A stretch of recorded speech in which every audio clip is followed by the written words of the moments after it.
तकरीर करता हूँ। गुल गई गुलशन गई, गुल की बारी आ गई, अपना अपना जिगर थाम कर बैठो, मोहम्मद अतीकुर रहमान की बारी आ गई।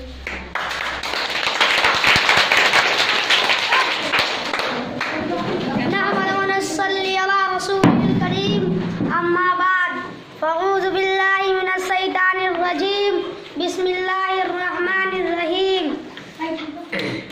कुल हुवल्लाहु अहद, अल्लाहुस समद, लम यलिद व लम यूलद, लम यकुल लहू कुफुवन अहद। मोहतरम बुजुर्गों और भाइयों, अस्सलामु अलैकुम। मैं कोई मुकर्रर नहीं हूँ कि तकरीर कर सकूँ, मगर इस चंदना मदरसा में रहकर जो कुछ भी सीखा है मैं आपके सामने पेश करना चाहता हूँ, इसे गौर से सुने।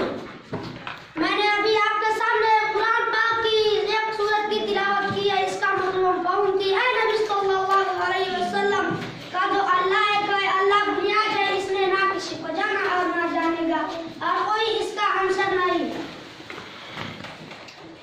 मोहतरम बुजुर्गों और दोस्तों, जब हम किसी मशीन को देखते हैं तो कहते हैं किसी इंसान ने बनाया है या अपने आप नहीं बन गया है, हालांकि हमने इस बनाने वाले को नहीं देखा,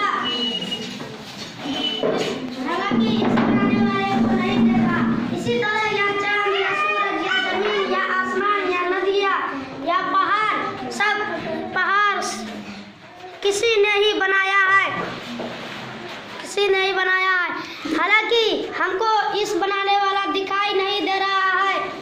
इस बनाने वाले का नाम अल्लाह है। किसी स्कूल में 2 प्रिंसिपल हो तो स्कूल का निजाम न सकता, पहला कुछ हुक्म देगा तो और दूसरा उसके खिलाफ और कुछ हुक्म देगा। इसी तरह किसी गांव में 2 प्रधान हो तो गांव का निजाम न चल सकता।